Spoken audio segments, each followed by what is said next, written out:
este programa pasó de todo. Equivocaciones. El mecanismo por el cual puede padre.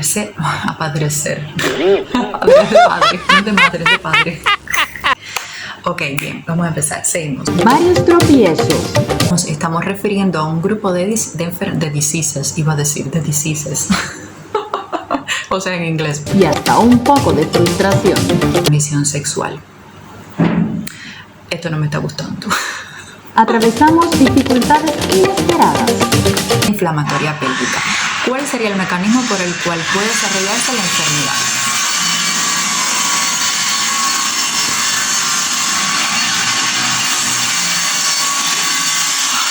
Ahora que todo iba tan bien, me han puesto esa cosa. Pero nada de eso nos detuvo, porque tenemos un objetivo y es hacerte llegar toda la información.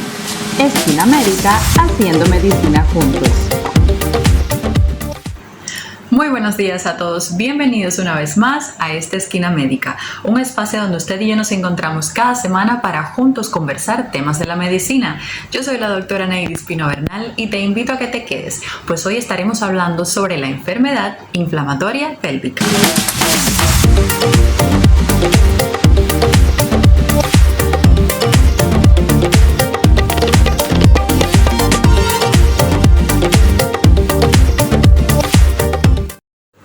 Cuando hablamos de enfermedad inflamatoria pélvica, nos estamos refiriendo a un grupo de patologías, un grupo de enfermedades que van a ser producidas debido a que algunas bacterias que se van a encontrar a nivel de la vagina y a nivel del cervix, pues deciden ascender y producir infección, lo mismo en la cavidad endometrial, en las tubas uterinas o también en los ovarios. E incluso esas bacterias logran ir mucho más allá y van a abrir ese paso en la cavidad pélvica, produciendo cuadros de verdad muy graves.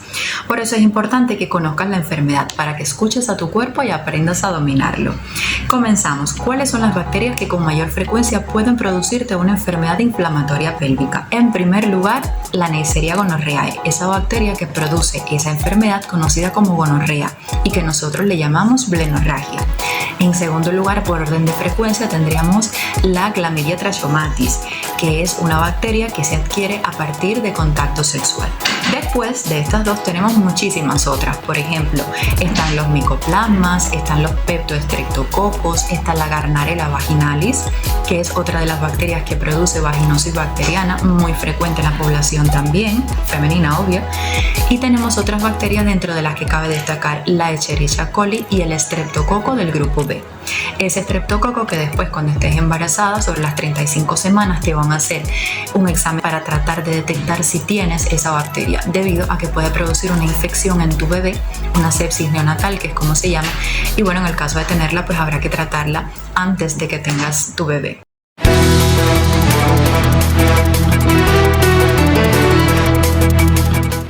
Resumiendo, la enfermedad inflamatoria pélvica va a ser producida por infecciones de transmisión sexual. Por eso es tan importante el uso del preservativo, no solo para prevenir embarazos, sino también para prevenir infecciones. ¡Gracias por todo! ¿Cuál será el mecanismo por el cual puede aparecer una enfermedad inflamatoria pélvica? Mira, imaginemos que ahora mismo usted y yo somos una bacteria y que estamos ahora mismo a nivel de la cavidad vaginal, representada por ese punto que te estoy dejando allí en la pantalla. La bacteria va sencillamente a tomar el canal del cervix y va a comenzar a ascender a través del útero hasta llegar al endometrio, que es la capa más interna del útero. Aquí producirá pues lo que ella sabe hacer, infección, producirá una inflamación a la cual vamos a llamar como endometritis y que por supuesto le va a dar una serie de síntomas y signos que veremos posteriormente. Sin embargo, la infección no se limita a quedarse en este nivel, sino que también la infección puede continuar progresando y el próximo punto de destino serán las tubas uterinas. Allí formará también una infección local a la cual vamos a llamar como salpingitis. Importante que sepas que a veces, debido a la infección bacteriana en los salpings, en las trompas, se puede producir una especie de absceso a la que vamos a llamar piosalping, y esto es que la tuba uterina se va a cerrar en su extremo más distal, en su extremo más lejano, y entonces el pus se va a acumular en esta área. Algo realmente peligroso porque posteriormente a ello no solo puede romperse este salping y comenzar a salir toda la infección, sino que también va a comportarse como una de las futuras causas de infertilidad. ¿Por qué? Porque se van a comenzar comenzar a producir una serie de cambios histológicos, o sea, cambios en las células que componen al Salping, van a aparecer unas adherencias que luego van a hacer que la luz, la parte de adentro de la tuba uterina, sea más pequeñita, más estrechita, y es un factor de riesgo no solo para infertilidad, sino también para embarazos ectópicos. ¿Por qué? Porque cuando el óvulo vaya a tratar de pasar la tuba uterina para llegar a la cavidad uterina e implantarse allí el día 5 o 7 después de la fecundación, pues no va a poder, porque va a encontrarse que el Salping está demasiado estrechito. ¿Cuáles son los síntomas que puedes presentar si tienes una enfermedad inflamatoria pélvica? Bueno, he de decirte, puede lo mismo ser asintomática y no darte ningún síntoma, a ser una enfermedad con muchos síntomas y realmente poner tu vida en riesgo. Por eso es tan importante conocer la enfermedad, para que vayas al médico cuando empiecen los primeros síntomas y sea completamente tratable y no tengas ninguna complicación. Entonces, en caso de presentar manifestaciones clínicas, los 3 síntomas que dominarían el cuadro serían el dolor, la fiebre y la leucorrea o flujo vaginal, como también le conocen las personas. Bueno, comenzamos. El dolor es un dolor que va a ser pélvico, que va a ser intenso. Se dice que el dolor es tan fuerte como tan severa sea la enfermedad. O sea que hay una relación entre intensidad del dolor y el grado de infección que debe tener la mujer. Entonces es un dolor que depende. Cuando son enfermedades inflamatorias pélvicas leves, enfermedades moderadas, pues solamente tendrán la molestia, pero ya cuando se hacen un poco más acentuadas, más graves, pues entonces la mujer tendrá un dolor que sea limitante, que aumente con los movimientos, que obligue a la mujer a guardar reposo en cama de lo intenso que puede llegar a ser, especialmente cuando ya hay toma del peritoneo, que es una capa que cubre los órganos del abdomen y de la pelvis. Cuando toma el peritoneo sí que es un dolor muy intenso, es lo que llamamos una peritonitis. Pero bueno, que te quede con que el dolor realmente puede ser variable en intensidad y que se relacionará muy bien con la gravedad de la enfermedad inflamatoria pélvica. Número 2, la fiebre. La fiebre suele ser alta, una fiebre de unos 38, 39 y hasta 40 grados. También, mientras más fiebre tenga, pues se supone que la paciente debe estar un poquito peor. La sepsis o la infección debe ser un poquito más importante a una paciente, digamos, que lo que tenga sea una febrícula de unos 37,8, 37,5 por ahí. Otra manifestación, la leucorrea. La leucorrea hace alusión a la presencia de un flujo vaginal. Normalmente no puede tener la mujer un flujo vaginal, excepto en algunas mujeres que durante el periodo de la ovulación sí que tienen como unas pérdidas, pero son unas pérdidas transparentes.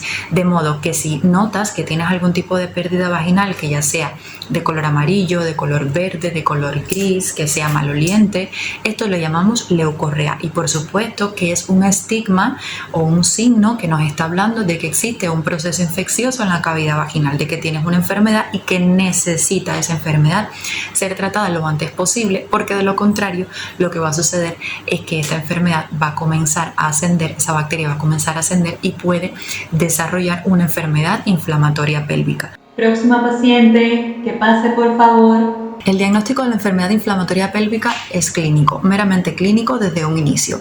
Te recibimos en la consulta y lo primero que vamos a hacer es la anamnesis, es tener ese contacto contigo y comenzar a preguntarte algunas cosas con mucha privacidad como siempre, pero que son muy importantes para poder establecer una idea de qué germen pudiera ser el causante de tu patología. Por ejemplo, es importante saber si por casualidad has cambiado de pareja frecuentemente, si tienes un dispositivo intrauterino colocado. ¿Por qué? Porque estos son factores de riesgo que pueden inducir la aparición de la enfermedad. Es importante saber si recientemente estuviste, por ejemplo, recibiste un legrado, si tuviste contacto con algún tipo de procedimiento ginecológico de instrumental, digamos una histeroscopía, o te hicieron una ligadura, o sea, procederes ginecológicos que puedan comportarse como un vehículo para que la bacteria haya entrado a tu sistema genital femenino. También te preguntaremos si has notado, si has tenido los síntomas de los que te he hablado. Y luego del interrogatorio, entonces ya entraremos a realizar el examen físico. Que en el examen físico es importante observar primero, desde el punto de vista externo ginecológico, si tienes algún tipo de verruga, si tienes algún tipo de úlcera, de fisura, que pueda darnos la idea de que tienes una enfermedad de transmisión sexual que ha sido la causante de esta enfermedad inflamatoria pélvica probable que me estoy pensando. Después de ello, bueno, pues se hará el examen ya de los genitales internos. Se examinará la cavidad vaginal observando las características de la leucorrea, de las paredes vaginales, observaremos el cervix si tienes alguna lesión externa sugestiva de algún tipo de enfermedad de transmisión sexual. Observaremos si tiene salida de material purulento procedente de la cavidad uterina, y a esto le tomaremos muestra y haremos un exudado que es de suma importancia para el diagnóstico etiológico de la enfermedad, para saber el nombre de la bacteria que te está produciendo la infección. Después de esto también haremos el examen bimanual. Primero observamos y después hacemos el examen bimanual, que se considera la piedra angular en el diagnóstico de la enfermedad inflamatoria pélvica. ¿Por qué? Porque existen unos signos que cuando nosotros lo buscamos mediante el tacto bimanual son altamente sugestivos de esta patología.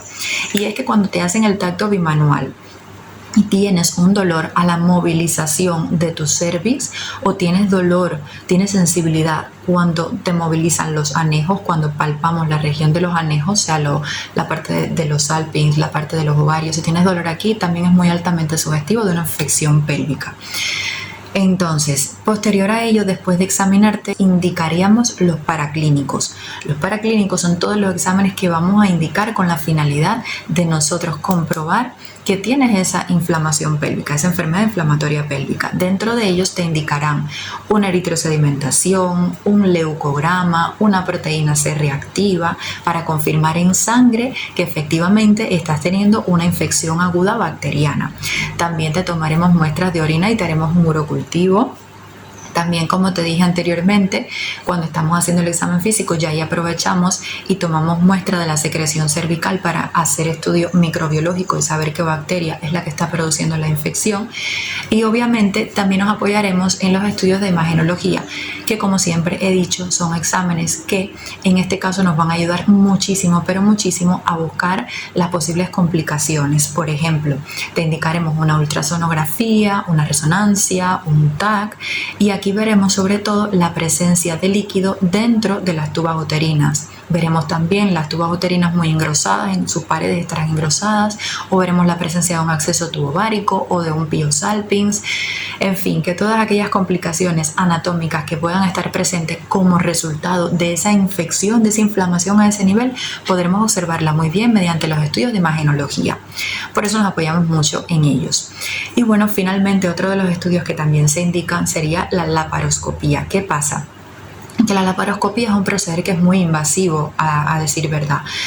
Y la laparoscopía no se indica de forma regular, sino se va a indicar cuando yo realmente, después de haberte hecho la anamnesis, el examen físico, los estudios de sangre, los estudios de imagenología, todavía no tengo el diagnóstico. Cuando yo todavía tengo dudas de que lo que tú tienes será una inflamación pélvica y me pienso que puede ser otra cosa.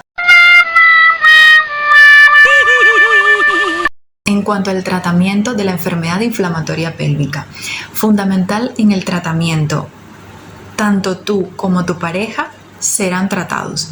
Esto es algo que siempre me preguntan en consulta: doctora, ¿y tengo que tratar a mi pareja? Mira, por supuesto que la pareja tuya tiene que ser estudiada y tiene que ser tratada. ¿Por qué? Porque al final ustedes comparten una vida sexual activa, y aunque tú te trates, si por casualidad tu pareja tiene la infección, lógicamente vas a tener una recidiva de la enfermedad, porque te vas a volver a infectar y vas a volver a desarrollar la infección, porque el hecho de haber tenido una enfermedad inflamatoria pélvica del tipo que sea no quiere decir que no la vayas a tener más. Te puedes reinfectar y puedes desarrollar la infección tan grave o peor como lo fue la primera vez. Por esa razón siempre la pareja ha de estudiarse y ha de tratarse, a menos que supongamos tú hayas desarrollado la enfermedad porque te pusieron un dispositivo intrauterino o porque te hicieron algún tipo de exploración ginecológica instrumental. Si esta es la causa, en este caso pues la pareja no se le daría tratamiento antimicrobiano, tabletas antibióticas, en este caso no. Pero de resto sí se va a tratar la pareja. Primero trataremos obviamente el dolor. con antiinflamatorios no esteroideos, es lo que más se utiliza. Ahí estaría, bueno, el naproxeno, el piroxicam, el ibuprofeno, el ácido mefenámico, todos los antiinflamatorios que ya conocemos, con el objetivo de disminuir el dolor y la inflamación, que al final la inflamación es la que me va a producir los cambios en las células, los cambios hísticos, y son los que después se van a comportar como un factor de riesgo para, por ejemplo, condiciones como el embarazo ectópico. Por eso es tan importante controlar lo antes posible la inflamación y la infección. De hecho, mientras más temprano se trate una enfermedad inflamatoria pélvica, pues mejor pronóstico tendrá.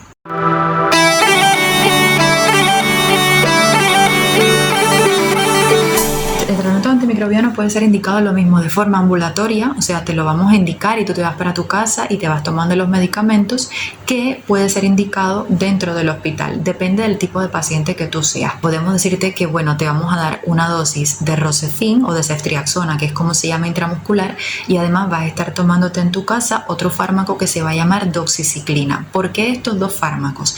Porque la ceftriaxona es muy buena para tratar el gonococo, que al final es la primera causa de enfermedad inflamatoria, y porque la doxiciclina va a ser muy buena en el tratamiento de la clamidia, que es la segunda en orden de frecuencia. Por eso es que verás mucho esta combinación de fármacos en el tratamiento de la enfermedad inflamatoria pélvica.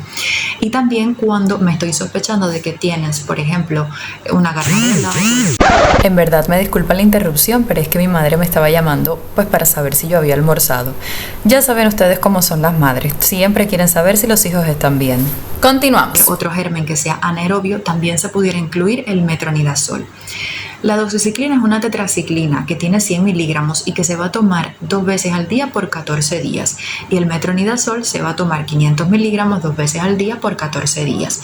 Nunca podrás parar el tratamiento aunque te sientas mejor o aunque veas una mejoría clínica. O sea, ves que ya no tienes dolor, ves que ya no tienes la leucorrea y entonces paran el tratamiento. Esto no debe suceder jamás. ¿Por qué? Porque aunque no lo veas, la bacteria todavía está allí. Y lo que puede suceder es que después se vuelva resistente a ese antibiótico que te estoy dando ahora. Por eso siempre debes cumplir el tratamiento los 14 días. Y tu pareja debe hacer exactamente lo mismo, cumplir el tratamiento por los días que se le está indicado.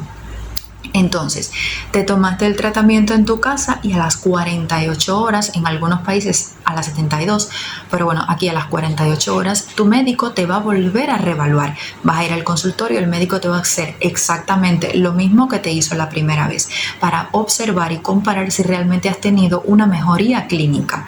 Si mejoraste, perfecto, te dirá, vuelve a tu casa, sigue tomándote las tabletas, sigue tomando y haciendo todo como te lo he dicho hasta ahora, reposo sexual, reposo laboral, tienes que descansar, tienes que tomarte las medicinas y te veré entonces la semana próxima.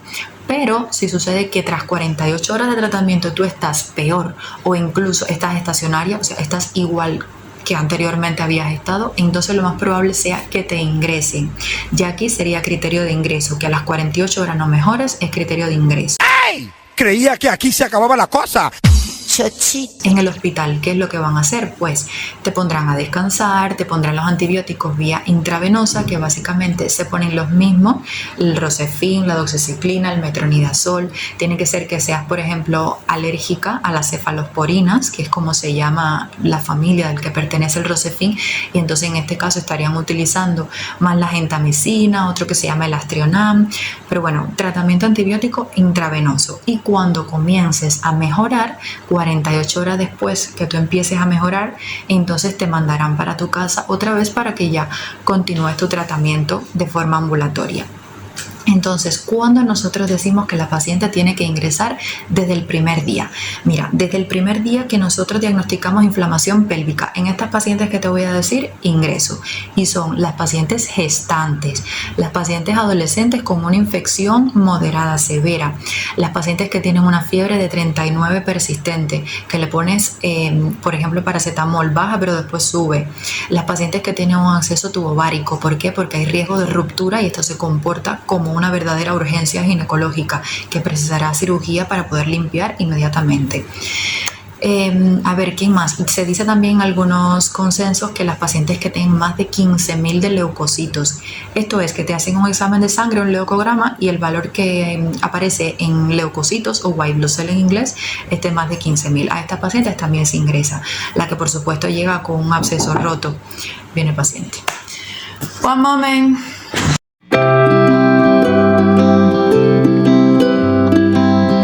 Y por último ingresaremos también a aquellas pacientes que estén hemodinámicamente inestables. Bueno, estos serían a grandes rasgos los criterios de ingreso de las pacientes que tienen una enfermedad inflamatoria pélvica. Ahora vamos a conversar. Y bueno, he aquí los efectos de estar grabando sin comer absolutamente nada, señores, desde el desayuno. Y ya eran la 1:30 de la tarde, se imaginarán. Bueno, vamos a conversar ahora sobre cuáles son las complicaciones que pueden aparecer si no trato la enfermedad. Bueno, habrán complicaciones agudas y habrán complicaciones crónicas. Dentro de las agudas tenemos sobre todo el caso de una periapendicitis, o sea que la infección se disemine, se abra en la cavidad pélvica, me tome la región del apéndice secal y produzca una apendicitis allí. O puede ser también que se desarrolle una perihepatitis, la misma situación pero que me logre afectar a la región hepática. Dentro de las complicaciones crónicas, lo más frecuente, lo que vamos a observar casi siempre, es la presencia de un dolor pélvico crónico, que es definido como aquel que tiene la mujer por un término de más de 6 meses, así como, bueno, que la enfermedad se vuelva a presentar, o sea, una recidiva, una reinfección. Otra complicación sería el desarrollo de embarazos ectópicos, por lo que le he explicado anteriormente, que la tuba uterina se hace como más pequeñita y el óvulo no puede regresar, no puede llegar a la cavidad uterina para implantarse y por tanto el óvulo a los 5 o 7 días se va a implantar donde esté y ahí es donde entonces aumenta la cantidad de pacientes que tienen embarazos ectópicos después de una enfermedad inflamatoria pélvica. No le haces caso al médico. Y se nos acaba el tiempo, por hoy ya hemos terminado. Me despido de ustedes no sin antes desearle un feliz y magnífico día. Chao, hasta la próxima.